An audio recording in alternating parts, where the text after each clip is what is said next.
Bem-vindos ao nosso Pode Sim. Eu sou o Carlos Luiz. Eu sou a Vitória. Hoje nós vamos falar sobre os essênios. O povo, o grupo espiritual, o grupo de iniciados que mais ajudou a Jesus de Nazaré no início da implantação do cristianismo na Terra. Como nós falamos no nosso programa, nós vamos iniciar essa série fundamentada no livro A Grande Espera, escrito por Eurípides Barçanufo, através de Corina Novellini. Vamos começar hoje com os primeiros capítulos que falam da família de Marcos. Quem foi Marcos, Vitória? Como é que era a família dele? Ele era órfão de mãe, tinha um irmão Que se chamava? Glauco, e o seu pai Copônio. Então ele vivia apenas com o pai e com o irmão. E com mais outros, quase 2 centenas de escravos na casa dele. Então ele era uma pessoa, filho de um homem muito rico. Filho do representante do imperador. Exatamente. Copônio era a autoridade romana na região, né, da Judéia. Ele representava César. Então era um homem extremamente poderoso, extremamente rico. E um homem que era também intransigente, orgulhoso e, alguns dizem, desonesto. Então, era uma pessoa muito difícil de se lidar nesse sentido, porque ele realmente era alguém que representava esse espírito mais bélico, né, mais agressivo de Roma. Entretanto, em casa, a relação dele com os filhos, e em particular com Marcos, era muito diferente. Ele era amoroso, atencioso, e ele mudava completamente. E as 2 escravas mais próximas de Marcos, que eram, ele considerava... Que se chamava? Mira e Ruth. Sim. Ele considerava ela como mães, realmente. Com certeza. E elas observavam essa característica do Copônio, até que elas chegam a comentar: eu acho que é a única qualidade que ele tem. Chega, exatamente. Quer dizer, a qualidade dele era esse carinho pelos filhos, e em particular por Marcos, né? Quer dizer, na verdade, Marcos vai ser o ponto de transformação do Copônio, porque, pelo que narra, ele não teria mais nenhuma sensibilidade a não ser em relação ao filho, né? Então, Marcos, com 8 anos, transforma completamente a vida do pai. Antes de falar desse episódio, vamos falar como é que era a relação do Marcos com Glauco. Como é que era? Glauco, ele ainda... Era um pouco... Glauco tinha, na época do livro, né? O Marcos tinha 8 e Glauco tinha 11, não é isso? Glauco, ele, digamos assim, incorporava mesmo o espírito romano, o espírito da época. Ele gostava muito de luta, era muito orgulhoso em relação à raça dele, né? A raça romana. E considerava Marcos, assim, fracote, porque Marcos não queria lutar, não queria matar ninguém. E é interessante isso, porque tem um diálogo, né, o Glauco dizendo que eles estão brigando e Marcos não gostava das brincadeiras agressivas. E aí o Glauco diz que não, que ele vai ter que ir para a guerra e ele vai ter que matar os outros. E o Marcos diz: não, meu pai é bom, nunca vai deixar isso, eu prefiro morrer do que ter que matar alguém. E é interessante que isso atormenta Marcos por muitos anos. Porque lá na frente, né, no encontro muito importante que a gente vai falar no próximo programa com Lisandro, Lisandro fala que ele vai ter que enfrentar muitas lutas. Aí, já com os bravos, ele se assusta, né? Mas eu não quero matar ninguém, né? Porque até tu quer que eu mate. E aí Lisandro vai dizer assim: não, suas batalhas são de outra natureza. Então, é um tormento. Quer dizer, a infância do Marcos, ele tem esse trauma, essa marca traumática, né, de uma pressão que é feita pelo irmão, mas que expressa a opinião da sociedade, que o romano de alta classe, né, é alguém que tem que dominar, tem que impor e tem que matar. Verdade. E disso a gente chega ao episódio que muda a vida do Copônio, do poderoso Copônio, representante de César, na região em que Jesus nasceu. Eles estão tendo uma discussão dessa, e aí passa na frente da mansão, né, da casa deles, um grupo de romanos conduzindo os escravos. E aí o Glauco, com alegria, E muito orgulho, com né? muito orgulho, chama Marcos e manda ele olhar e diz: olha, se você não tiver coragem de ir para a batalha e para a guerra, você vai ser igual aquelas pessoas, você vai ser escravizado. Qual é a reação de Marcos? E Marcos fica apavorado, se assusta, porque o mundo dele era ali, naquela casa, ele só via gente feliz, bonita, saudável, e ele achava que todas as crianças, assim, ninguém passava nenhuma necessidade. Ele tem um choque muito grande quando ele vê aquelas crianças magras, sujas, tristes, as mães novas, mas já aparentava bem mais velho. Devido a toda a miséria, ele se assusta e tem tanto horror que ele adoece. Isso. Eu lembrei, antes de falar dessa doença desse, eu lembrei um pouco a história do príncipe Siddhartha Gautama, né, que se tornou Buda. Porque só que aí ele já era mais velho, quer dizer, ele também vivia num mundo perfeito, né, organizado, bonito, bem cuidado, e quando ele sai do castelo do pai, ele já jovem, ele vai encontrar o sofrimento humano. E aquilo causa um impacto tão profundo no príncipe Siddhartha que ele vai sair numa busca espiritual até se iluminar, e aí ele recebe o nome de Buda, né? Na verdade, Buda não é um nome, é um título, né? O iluminado. Sim. Então, aí a gente começa a ver a psicologia de um espírito superior. Quer dizer, enquanto o outro se alegra, né, comemora, vê aquilo como bom e natural, a escravidão, a imposição do seu capricho, né? O Glauco representa aí um espírito atrasado, sem dúvida. A gente vê Marcos, um espírito já evoluído, o choque que ele tem. Ele é sensível a isso. Nem chegava a ser tanto. Porque... O outro se alegrava, né? A verdade era essa. E condenava Marcos, né? Você é um fracote, né? Você é covarde. Você vai perder tudo, você não vai... Como se diria, você não vai ser ninguém, né? Mole desse jeito, tratando os escravos bem, gostando de escravo, conduído com o sofrimento do outro, você não vai ser ninguém. E aí a gente começa a ver a diferente lógica de cada um, né? Enquanto um acha aquilo normal e se prepara para dominar, o outro adoece. Adoeceu profundamente e chegou perto de morrer. Sim. E aí a gente vê a lógica de um espírito superior. Não é vencer a qualquer preço. Quer dizer, para um espírito superior, ele prefere perder, ele prefere morrer do que ganhar, né? Produzindo maldade. Olha como é estranho, né? Porque normalmente a gente, às vezes, não, eu tinha que fazer, porque eu tinha, né? Eu tenho as minhas coisas, e aí a gente usa isso para impor sofrimento no outro. Marcos tinha toda a estrutura da família dele, tudo aquilo, ele podia muito bem ter seguido aquilo ali, e ele talvez nem fosse ver tanto problema, porque o pai dele já, uma época, já tinha feito isso, o irmão dele gostava muito disso. Era todo o espírito da época e ninguém dizia nada. Era o normal, né? Era o normal. Então ele podia muito bem ter ido lá matar as pessoas e pronto. Pra ele que não podia ser normal, mas ele tinha isso desde pequeno, tinha essa sensibilidade grande, ele não se deixou enganar, né? Por isso. E aí a doença dele é que vai ser o ponto inicial da profunda transformação espiritual do pai. E aí a gente vai ver uma outra coisa de um espírito superior, o poder dele, né? O poder do amor, de transformação. Porque aí Marcos adoece, o pai chama todos os médicos, porque o Marcos era o filho que ele mais amava, esse é o fato. É curioso, porque o outro era parecido com ele, o Glauco. Mas o Marcos era a vida dele, né? Era alguém que trazia paz para ele. Ele adoece profundamente e diz que para ele não tem sentido viver naquele mundo. Não faz sentido ele viver, porque ele diz que não, jamais seria feliz, jamais estaria em paz se vivesse rodeado de escravos, rodeado de pessoas infelizes que... E aí é legal dizer isso porque o pai, sabendo da sensibilidade do filho, em casa nunca deixou os escravos ser maltratados. Então na cabeça dele, né, aquelas pessoas que estavam ali, emocionalmente era da família. Né? Apesar de estarem como escravos, a Ruth e a Miriam, era a mãe dele, eram as figuras de amor.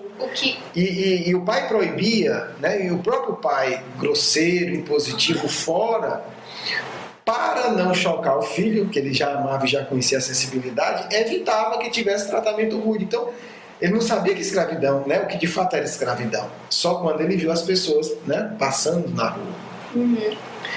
E aí ele adoece, diz que não tem mais sentido, o pai chama todos os médicos e no desespero o pai pergunta, né, o que é que eu faço para que você não morra? Isso ele já, né, o corpo já desesperado, e os médicos já tendo feito tudo. E o que é que Marcos pede para o pai?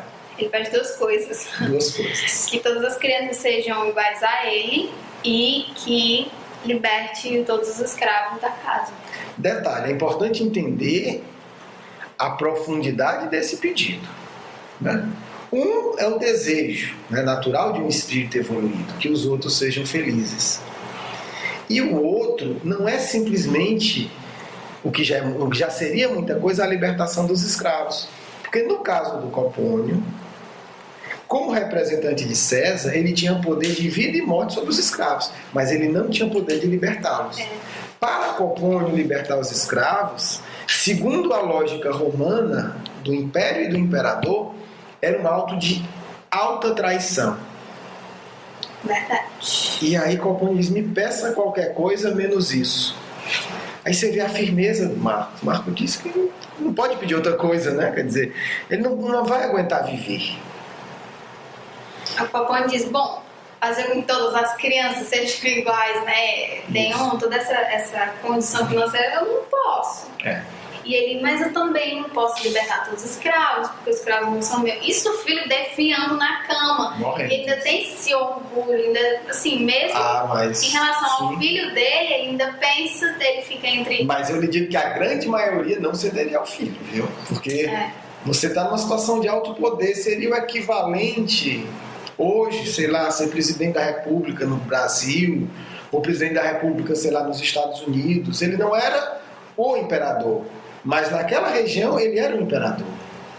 Assim, é você abrir mão de tudo isso e se tornar um traidor, que para o império é grave. Então não é abrir mão de uma propriedade, é muito mais do que abrir mão de todos os bens. Mas é a traição, né? Não, é traição. E aí você ser tratado como traidor no Império Romano, a gente vai ver que não é nada... Não é muito legal. Não é agradável, não é. Então, assim, o que o filho está pedindo é que ele abra mão de tudo e talvez da própria vida. Esse é o pedido. Não é assim, pai, você tem 10 carros, dê 2 para os pobres. Não. É abra mão de tudo que você tem, possivelmente até da sua vida. Claro, Marcos não tem essa dimensão toda, né? Ele não entende a estrutura política do império. Ele está profundamente abatido com o sofrimento, mas ele entende algo muito mais importante, né? Que é o sofrimento humano. O pedido do Marcos, criança de 8 anos, significa pedir isso para o pai. Né? Pai, você é uma das pessoas mais ricas e poderosas do mundo. Abra mão de tudo isso e talvez da sua vida. Senão eu morro. Claro, Marcos não tem essa dimensão. Marcos está preocupado com o sofrimento dos escravos. Mas o pai tem. O pai é político. O pai fez uma carreira na política. Ele sabe como as coisas do império funcionam. O pai sabe. Possivelmente viu casos parecidos. Possivelmente ele foi um instrumento de punição de casos parecidos. Então ele não tem ilusão. Ele sabe exatamente o que o filho está pedindo. E o que é que ele faz, Vitória? Conte-nos. Ele acaba fazendo isso no amanhecer do dia seguinte, já tá todos os escravos com as suas bagagens, essas coisas, e ele pede que um guarda dele vá deixar cada escravo no seu povoado antigo. Encaminha até seu país, né, até o porto, de forma garantida.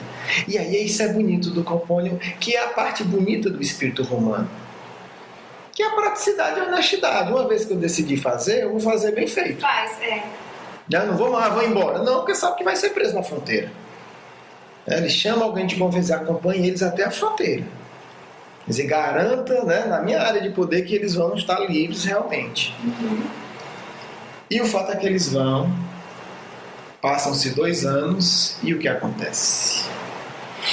E Copônio é chamado para comparecer em Roma, diante do imperador.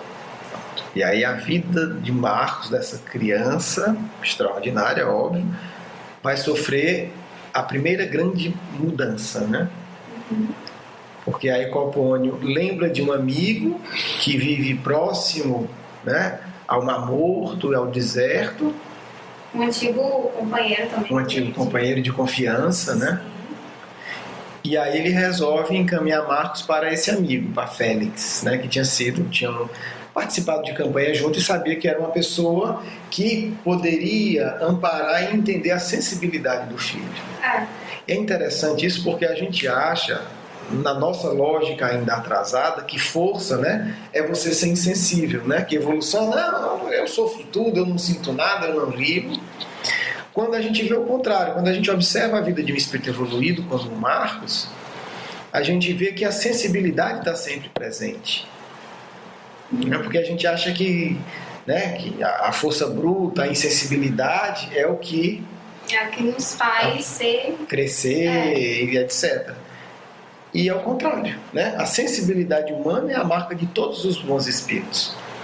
E aí o pai, sabendo disso, e ele comenta uma vez com a escrava, né?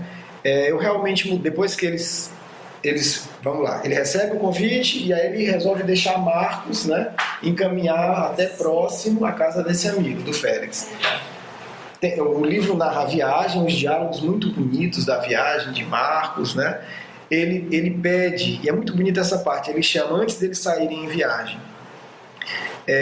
Ruth, né? E Mira. Ruth e Mira chama eles e diz: olha, eu vou entregar a vocês a vida, né, do meu filho, de quem eu mais amo. Eu posso contar com a abnegação de vocês? E ela responde: meu senhor, a abnegação não se pede, não se preocupe, Marcos será sempre a nossa proteção. E aí ele enche os olhos de lágrima e sai nem quer mostrar, nem falar. E aí a gente vê, quer dizer, a mudança, a transformação, porque para o romano, representante desse espírito bélico que a gente tem ainda hoje, o mostrar o sentimento é sinal de fraqueza, diferente do espírito evoluído, né?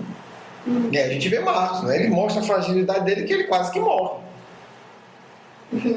Né? Então ele não esconde a sensibilidade dele. Eles partem. Ao longo da viagem é narrado, né, as histórias dela, diálogos muito bonitos. E Glauco, quando Mira conta que e Glauco é isso. Que sempre agressivo. A Mira, né? se lembra um pouco da história do seu povo, da sua cidade. Ele não vem com seus discursos imundos diante dos deuses dos seus senhores, né? Porque ela não acreditava ela não era politeísta, como eles.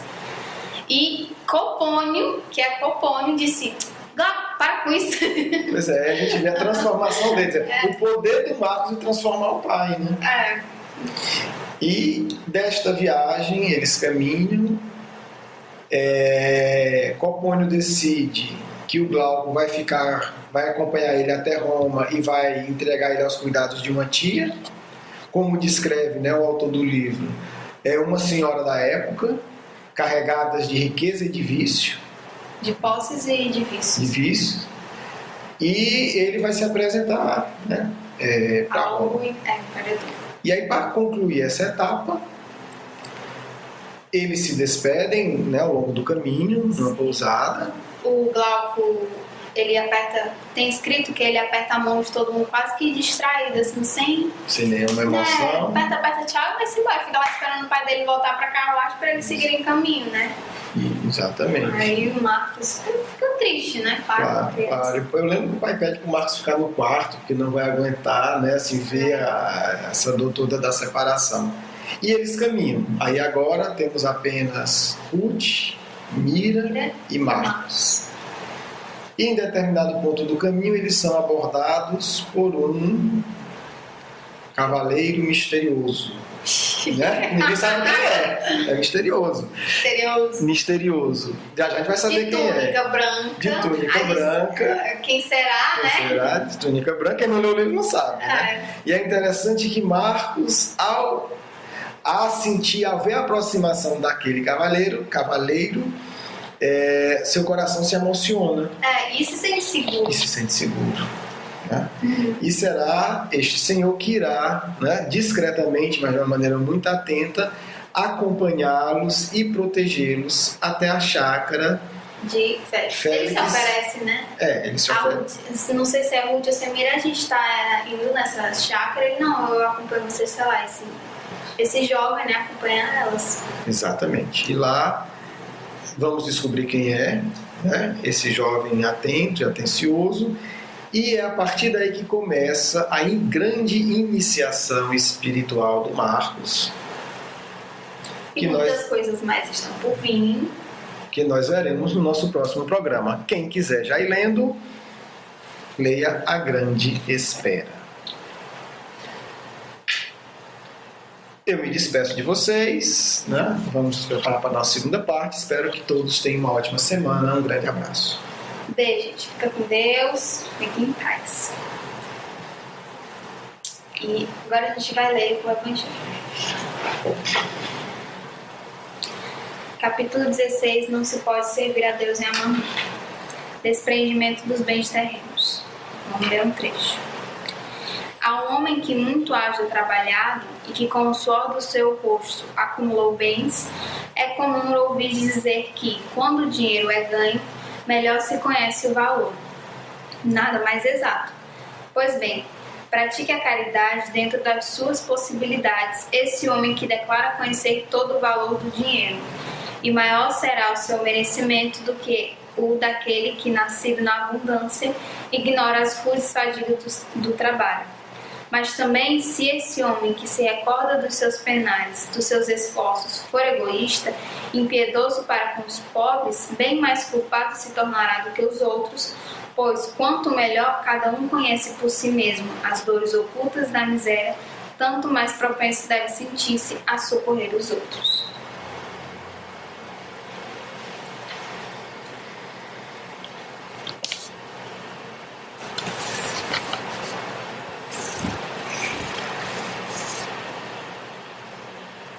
Pai amado, ampara-nos, ajuda-nos nessa longa caminhada da vida. Que possam os nossos amigos espirituais estar aqui para nos inspirar e nos ajudar. Agradecemos, meu Deus, por tudo que temos, por tudo que somos.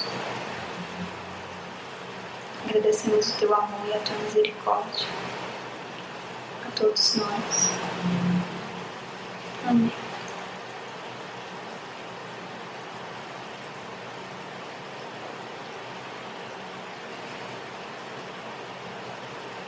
Paz em vossos corações.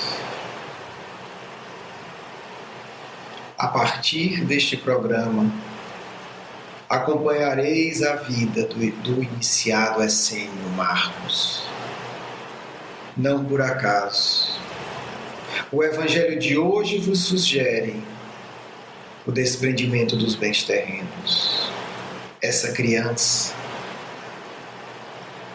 já distante das ilusões materiais, não lamenta a perda da riqueza imensa e do poder social, porque seu coração, dulcificado pelos testemunhos anteriores, sente que existem riquezas muito mais valiosas que não se perdem ao longo dos milênios.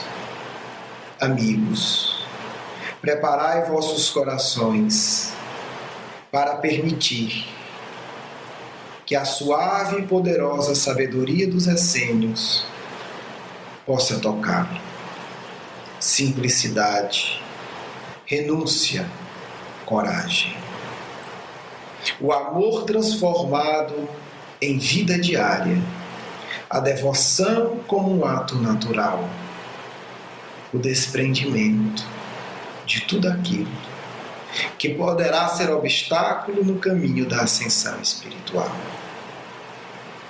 Essênios são todos aqueles que buscam a verdadeira pureza do coração, que preparam-se para que os seus corações sejam minimamente dignos para encontrar com a grande estrela.